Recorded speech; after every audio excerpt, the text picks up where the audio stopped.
First of all আমি দেখতেছি ভাই তোমার প্রোডাক্টে আমাদের কোনো প্রবলেম নাই, প্রোডাক্ট হিউজ আছে, কিন্তু সমস্যা কি?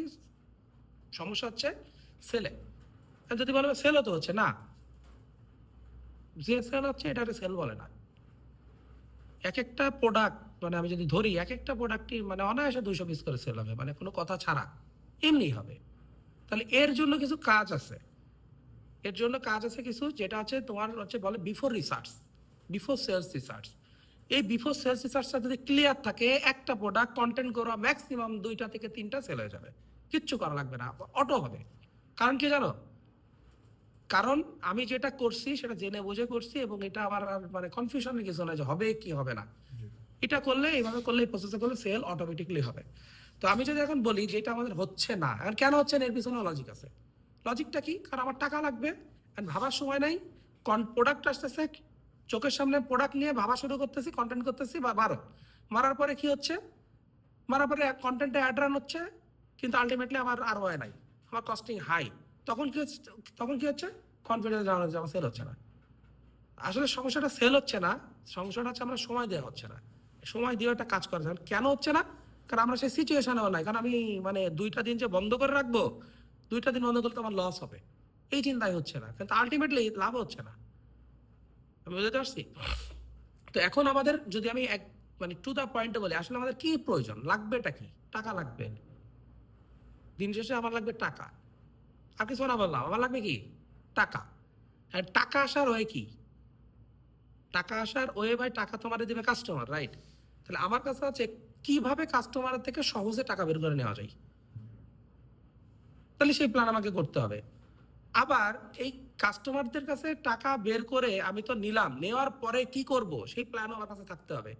মানে এক হচ্ছে কাস্টমারকে আমি চিনি না, সেই কাস্টমারকে আমি কাস্টমার কাছে আমি এমন কিছু নিয়ে যাবো যেটা কাস্টমার কিনবে এবং আমাকে টাকা দিবে, এবং টাকা দেওয়ার পরেও ওই কাস্টমারকে আবার আমি এমন কিছু দেবো সেই কাস্টমার আবার রিপিট করবে। এই টোটাল প্ল্যানটা আমার মাইন্ডে থাকা লাগবে। এইটা যদি টোটাল প্ল্যান না থাকে তাহলে আলটিমেটলি আমাদের কাজ হবে না। তো এখন আমাদের যেটা মেইন ফোকাস করতে হবে সেটা আমাদের টাকা কামাইতে হবে এবং কাস্টমার অ্যাকুইজিশন করতে হবে। এবং সেকেন্ড প্ল্যান করতে হবে কাস্টমার রিটেনশন প্ল্যান, সে কেন রিটেনশন করবে, এই 2টা জায়গায় আমাদের কাজ করতে হবে। তো আমাদের প্রথম যেটা দরকার সেটা হচ্ছে টাকা। তো টাকার জন্য আমি প্ল্যান করলাম, তো এখন যদি প্ল্যান করি তাহলে আসলে আমার ক্যাশ ফ্লো প্লাস রিটেনশন 2টাই আমার লাগবে। তাহলে আমার কাস্টমারকে আমার ঢুকাইতে হবে, রাইট? এখন কাস্টমার আমাকে কি দিবে? টাকা, কারণ আমার লাগবে কি? টাকা। তো এখন এর জন্য আমি ক্যাশ ফ্লো, যে ব্যাপারটাই ক্যাশ ফ্লোর কয়েকটা পিলার আমি তৈরি করছি। এটা আমার জায়গা থেকে আমি চিন্তা করছি, চিন্তা করে আমি একটা ক্যাশ ফ্লো প্ল্যান তৈরি করছি, যেটাকে এভারগ্রিন ক্যাশ ফ্লো প্ল্যান বলতে পারো। যে জায়গা থেকে যদি তুমি কাজ করো তোমার ক্যাশ ফ্লো বন্ধ হবে না। কেন বন্ধ হবে না? কারণ আমি যদি বলি যে সাপোজ তুমি চিন্তা করো একটা 450 টাকা থেকে 500 টাকার একটা প্রোডাক্ট তোমার সামনে যদি আসে, তোমার মানে ভালো লাগতেছে, এটা কি তুমি ডিসিশন মেক করো নাকি অর্ডার করো? সহজ হবে যে 450 টাকা থেকে 500 টাকার একটা জিনিস খুব ভালো লাগছে, আর তুমি কি এত কিছু ভাবো না, অর্ডার করো। তো অটোমেটিক এটা আঙ্গুলি অর্ডার করে দেয়। তার মানে এটারে আমি বলি যে ফিঙ্গার ডিসিশন। ক্যাশ ফ্লো পিলারের ফার্স্ট ব্যাপার হচ্ছে যে 450 থেকে 500 টাকার মানে নোটের, মানে 500 টাকা নোটের যে ডিসিশন, এটা হচ্ছে ফিঙ্গার ডিসিশন না, এটা ব্রেন পর্যন্ত পৌঁছায় না, আর আঙ্গুল ডিসিশন নিয়ে ফেলে। তাইলে এই 500 টাকার মধ্যে এরকম কিছু best best boom boom product plus offer এমনভাবে করতে হবে যেটাতে আমার অ্যাটলিস্ট 200 টাকা প্রফিট থাকতে হবে। কত টাকা প্রফিট বলছি? 200 টাকা। এবং এটা অনায়াসে প্রফিট মানে সেল হবে, পার ডে 200-300 পিস, মানে কোনো কথা ছাড়া সেল হবে। কেন সেল হবে? কারণ এই প্রোডাক্টটা যদি 1000 মানুষের সামনে যায়, অ্যাটলিস্ট 500 মানুষ অ্যাকশন নেবে, যদি অফারটা এরকম হয়। কথা কি বোঝাতে পারছি? অফারটা যদি এরকম হয়, যদি অফারটা এরকম না হয়, নিবে না। তাহলে আমি ওই প্রোডাক্ট নিয়েই কাজ করব, যেটা আমরাই রুমের মধ্যে যে 5 জন আছি, 5 জনের কমন ভালো লাগতেছে যে জিনিসটা, এবং ভালো লাগবে দেখলেই কিনতে মন চাইবে, ওই জিনিসটা আমি সিলেক্ট করব, রাইট প্রোডাক্ট। এবার রাইট প্রোডাক্টে রাইট অফার যদি হয়, তাইলে 5 জনের মধ্যে দেখবা যে 3 জন কিনে ফেলছে। মানে আমি কি বোঝাতে পারছি? কারণ কি? তোমার ফিঙ্গার ডিসিশন এখানে নিয়ে ফেলবে। তো আমরা এই জায়গায় কি কাজ করতেছি না করতেছি না?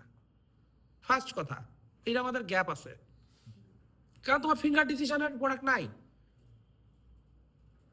যে প্রোডাক্ট দেখলেই তোমার কাছে মানে মনে হবে এটা আমার লাগবে, কিনে ফেলছো, অর্ডার করে ফেলছো, এবং এটা সেল হয়ে যাবে। মানে এরকম এভারগ্রিন প্রোডাক্ট আমার লাগবে অ্যাটলিস্ট অনেকগুলা, অ্যাটলিস্ট মিনিমাম 2টা 3টা তো দরকার, ফরজ। মানে যেটা পার ডে মনে করে 100 করে বেরোলেও 300 বেরোলো, 300 গুণ 2 মানে কত হয়?